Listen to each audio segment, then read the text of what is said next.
샬롬 샬롬 샬롬 샬롬. 하나님 사랑합니다. 여러분 주 안에서 사랑합니다.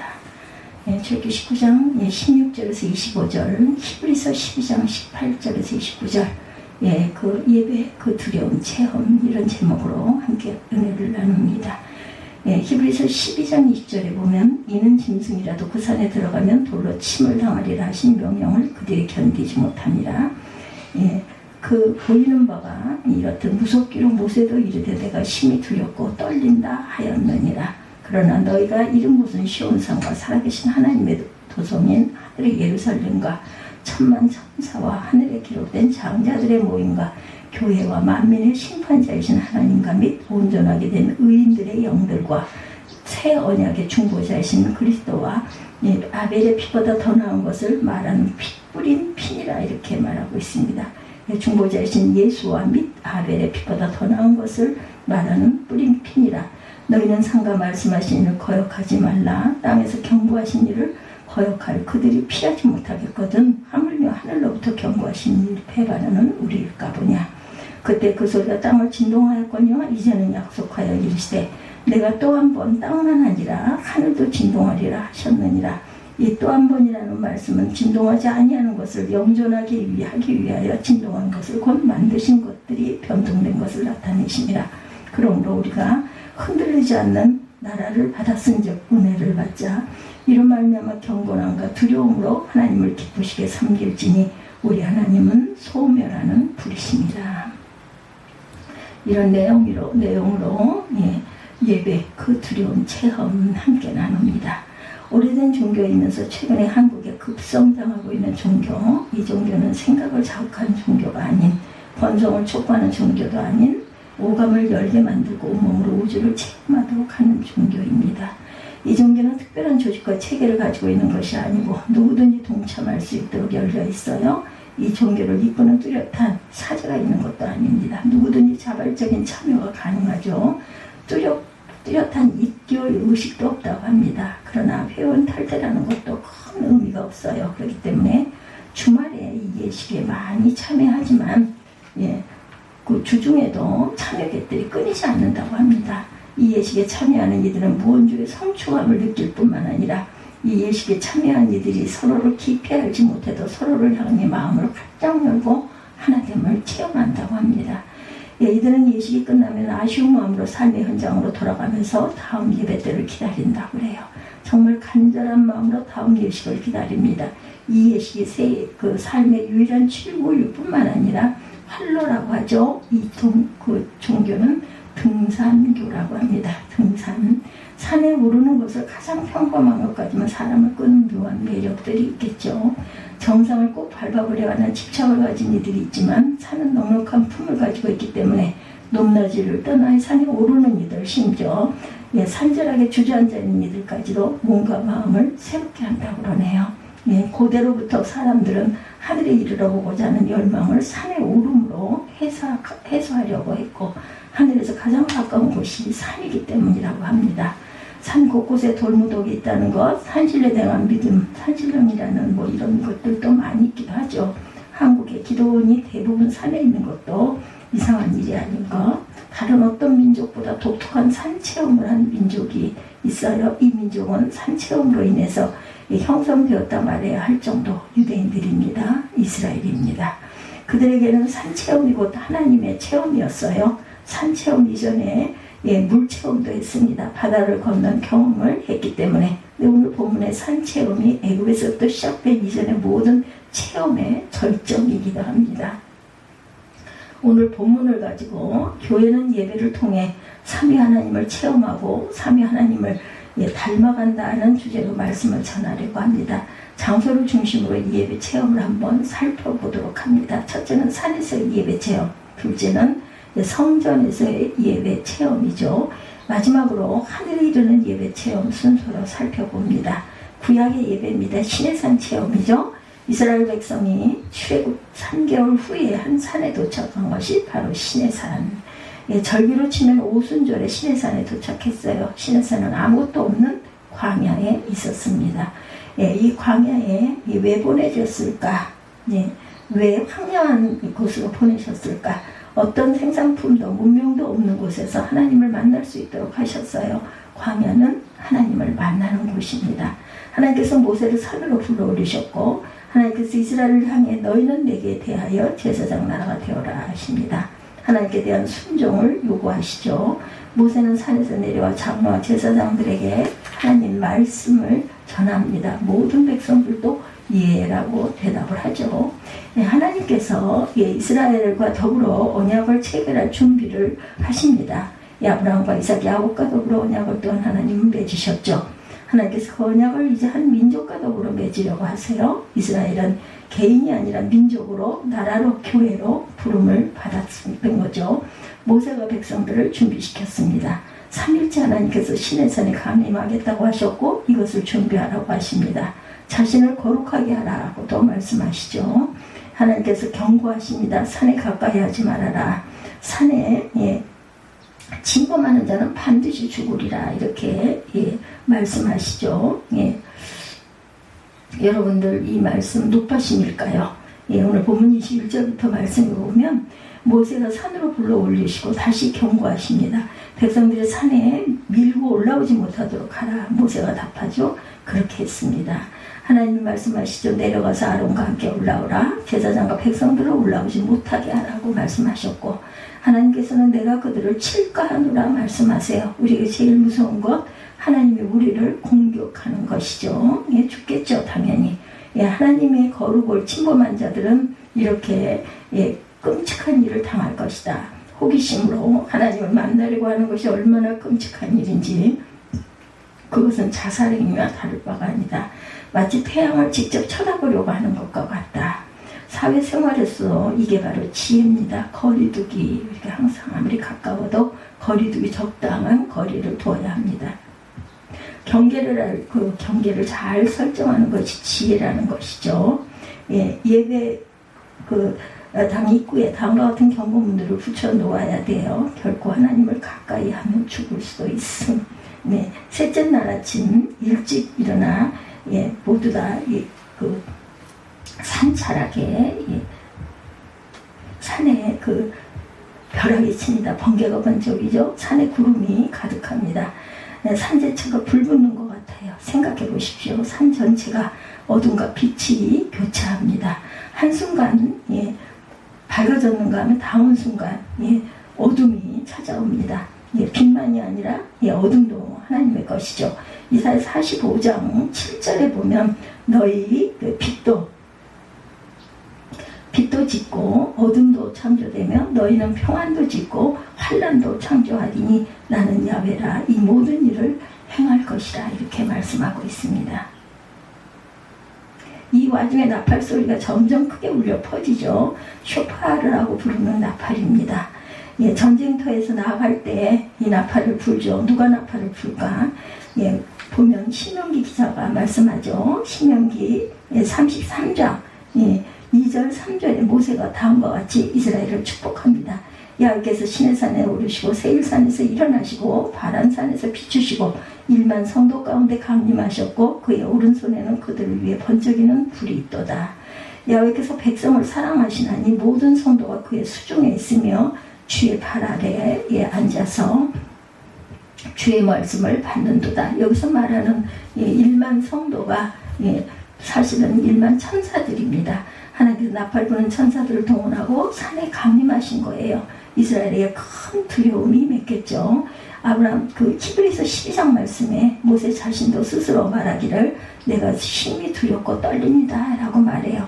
산 전체도 떨려요. 지진이 난 것일까? 지축이 흔들립니다.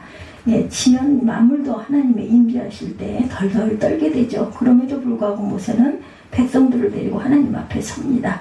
모세가 말하기 시작했고 하나님께서 대답하십니다. 수백만 명이 예배 자리에 섰어요. 지상 최대의 교회, 지상 최대의 예배가 시작된 거죠. 하나님이 불러 세우셨어요. 내 백성을 모으라 하셔서 모였습니다. 이렇게 목사는 예배 인도자라는 것. 하나님의 백성들을 하나님 앞에 세우는 자들입니다. 하나님께서 말씀하기 시작한 것은 신명기 4장 12절에서 야훼께서 불길 중에 너에게 말씀하시되 음성뿐이므로 너희가 그 말소리만 듣고 형상은 보지 못하였느니라. 하나님께서는 말씀하시는 분이에요. 나팔 소리가 점점 커져서 귀를 찢을 듯 했기 때문에 한 것이 아닌, 귀를 찢을 듯한 음향 때문에 사람이 두려움을 느끼는 것이 아닌, 하나님의 음성이 힘이 있게 심령 가장 깊은 곳까지 흔들어 놓으셨기 때문에 떨리는 거죠. 예, 그래서 시편 29편에 말씀하시는 바가 바로 이것입니다. 야훼의 소리가 힘이 있다고, 야훼의 소리가 온 땅을 채우고 있다고 말하고 있어요. 이게 바로 종교개혁절이 회복된 설교입니다. 짙은 안개 속에 말씀하시는 하나님의 소리가 그리스도를 통해 나타났다는 것을 분명하게 드러냅니다. 근데 설교가 하나님의 말씀이 아니라 인간의 소리가 되어가고 있다는 것이죠. 설교 시간에 여러 가지 쓸데없는 주변 이야기들을 종교가 어찌한 위협이나 잔소리가 되어가고 있습니다. 오죽했으면 세상에서도 설교하지 말라는 말이 유행하게 되었을까. 한편 설교자가 가연설에 빠져 있기도 합니다. 설교에서 등장하는 인물은 현실에 존재할 수 없는 사람, 사업하는 사람을 향해 무조건 손해보라고 하면 안 되겠죠. 사업하지 말라는 말이 됩니다. 이렇듯 설교조차 현실을 회피하는 그러한 기제가 되어가고 있다는 것, 예배가 현실을 끌어안는 몸부림이 되지 않으니 예배할 이유가 무엇이겠는가. 이렇게 이스라엘을 시내산에서 1년 가까이 머무르면서 예배를 배웁니다.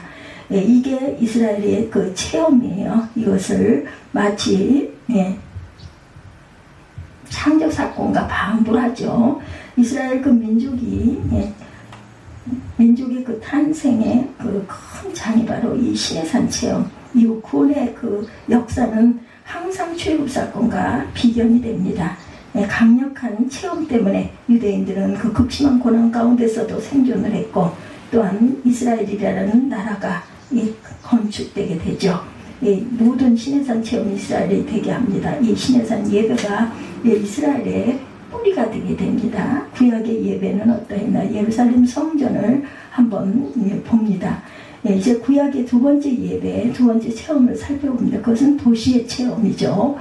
도시에서 집을 지어놓고 신전을 지어놓고 그곳에서 하나님을 체험한 것입니다. 이스라엘이 광야를 거쳐 약속의 땅 가나안으로 들어가면서 예배 장소가 고정이 됩니다. 신명기에서는 모세가 거듭 언급했듯이 너희는 하나님께 택하신 곳으로 나아가 예배하라 말씀합니다. 절기를 지키라는 거죠. 이것이 바로 예루살렘이고, 그 예루살렘의 성전이 지어졌고, 이제 이스라엘은 집에서 성전에서 예배해야 했습니다. 성전에서 예배는 과연 어땠을까? 예배할 곳이 광야의 시내산이 팔레스타인의 예루살렘으로 바뀌었습니다. 광야의 하나님이 이제 도시의 하나님으로 바뀐 것일까? 성전이 꼭 필요했을까? 왜 있었을까? 사람이 지은 고정된 그 집이 왜 필요할 것인가? 고정된 성전은 하나님의 안식을 나타내고 있습니다. 이스라엘이 가나안 땅에 정착하고 안식하기 시작하면서 하나님도 안식을 하셨다. 하나님께서 자기 백성을 안식적으로 이끌기 원하신다는 것을 보여주죠. 솔로몬 왕이 성전을 짓고 봉헌식할 때 외치죠. 하나님이 참으로 땅에 거하시리까 하늘과 하늘의 하늘이라도 주를 용납하지 못하겠거든. 하물며 내가 건축한 이 성전이겠나이까. 열왕기상 6장 27절입니다. 그러나 이 성전을 향하여 기도를 할 때 들으시옵소서. 이제 성전은 하나님을 기쁘게 예배하는 장소가 되죠. 누구나 나와 예배하는 처소가 됩니다.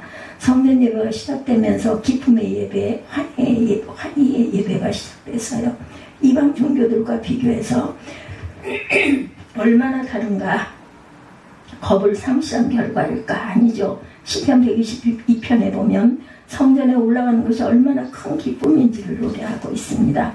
성전에 올라가는 노래 중에 하나인데, 순례자들의 절기가 되어 집을 떠나 예루살렘에 도착해서 성문에 발을 내디디면서 외칩니다. 사람이 내게 말하기를 야훼 집에 올라가자 할 때 내가 기뻐하였도다. 이렇게 고백하죠. 야훼 집에 올라가자고 할 때 너무너무나 기뻤다. 하나님을 예배하는 것이 너무너무 기쁘다는 것입니다. 구약시대에 이미 예배가 기쁨이 되었어요. 하나님을 즐거워하는 것이 되었고 하나님과의 교제가 되었다. 신약의 예배, 하늘 예루살렘 체험입니다. 산에서의 그 굉장히 두려웠던 체험, 성전에서의 그 따뜻하고 평온한 체험을 지나 이제 신약시대에 이르러요. 기독교회가 생겼습니다. 교회도 성전도 회당을 이어받아 예배합니다. 오늘 두 번째 본문인 히브리서 말씀에 보면 신약 성도들에게 너희가 이런 곳이 어디냐 묻습니다. 예배하면서 이르게 된 곳이 어디냐. 구약시대에는 시내산에서 예배했고 예루살렘에서 예배했습니다. 그런데 너희들이 이런 곳은 어디냐. 이렇게 묻고 있는 이유는 예배가 시들해졌기 때문이죠. 처음엔 예수님 믿을 때 너무너무 좋았는데 이제는 교회 예배가 시들해졌다. 유대인들의 핍박도 심하고 과거가 좋았다고 생각하기 시작합니다. 과거에 우리가 예배하던 그 체험이 훨씬 더 강력하고 좋았다는 거죠. 그래서 히브리서 기자가 말하죠. 우리 기독교인들이 예배하면서 이루게 되는 것이 어디인지 아느냐 묻는 겁니다. 너희가 이룬 것이 어디라고 합니까? 시온산이다 이렇게 말합니다. 예루살렘이라고 합니다. 근데 지상의 도성이 아니라 하늘의 예루살렘이라고 그러죠. 하나님이 계신 바로 그곳이다. 신약교회가 예배할 때 도달하는 곳은 하늘이다 이렇게 말합니다. 신약교회는 예배하면서 하늘을 체험합니다. 신약의 예배를 우습게 생각하지 말아야 합니다. 장소가 어떠하든 건물이 어떠하든 신약의 예배는 지상의 모든 산을 넘어 하늘에까지 이른 것이다. 등산에 비유할 바가 아니겠죠? 히브리서 기자가 우리가 이룬 것에 대해 마지막으로 언급합니다.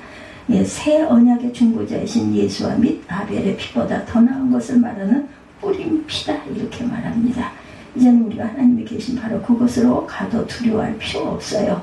새 언약의 중보자이신 그리스도께서 계시고 그분이 흘리신 피는 아벨의 피보다 더 나은 것을 증거하고 있습니다. 그리스도께서 하나님 보좌 우편에서 하나님께 상처받은 몸을 내보이시기에 우리는 하나님께 받아들일 줄 수가 있었다. 구약시대도 성자께서 언약의 중보자로 임하셨지만 신약시대에는 새 언약의 중보자로 우리를 위해 일하고 계십니다. 어떻게 보면 신약교회 예배를 인도하고 있는 분은 그리스도이시죠. 그리스도께서 성령을 보내셔서 신약 예배를 인도하고 계신다라는 거죠. 우리가 똑같은 몸을 가지신 그리스도께서 하늘과 계시니 예배를 통해 하늘과 이 땅이 연결되어 있다. 예배할 때 교회의 머리인 그리스도와 그리스도의 몸인 교회가 연결이 됩니다. 신약 예배는 신의 산과 성전이 그림자처럼 보여줬던 바로 그곳에 이르게 되죠. 하나님이 계신 바로 그곳, 신약 성도의 체험은 그리스도의 체험입니다. 하이델베르그 그 요리문답 제60문에 하나님 앞에서 의롭게 되는 것에 관해서 다음과 같이 고백되어 있습니다. 하나님께서 마치 나에게 죄가 전혀 없고 또한 내가 죄를 짓지 않는 것처럼 실로 그리스도께 나를 위해 이루신 모든 순종을 내가 직접 이룬 것처럼 여겨 주옵소서. 오직 믿는 마음으로만 나는 이 선물을 받나이다. 우리의 믿음은 그리스도께서 하신 것이 내가 한 것이요 그리스도께서 계신 곳의 교회가 내가 영원히 있다는 믿음. 중세교회는 하늘에 계신 그리스도를 이 땅으로 끌어내리려 했어요. 그리고 예배 장소를 하늘을 재현하는 곳으로 삼으려 했습니다. 이스탄불에 있는 하기야 소피아 성당이 그랬다고 그러죠. 키예프 공국의 대공이 보낸 시절들이 그 성당에서 예배하고 자신들이 하늘에 있는지 땅에 있는지 분간하지 못할 정도였다 이렇게 말하기도 합니다. 중세의 꽃이라고 하는 고딕 성당이 그랬어요. 건축술의 발달로 높이고 넓힌 거대한 공간에 스테인글라스를 통해 빛이 쏟아져 들어와 천상이 펼쳐졌다고 합니다.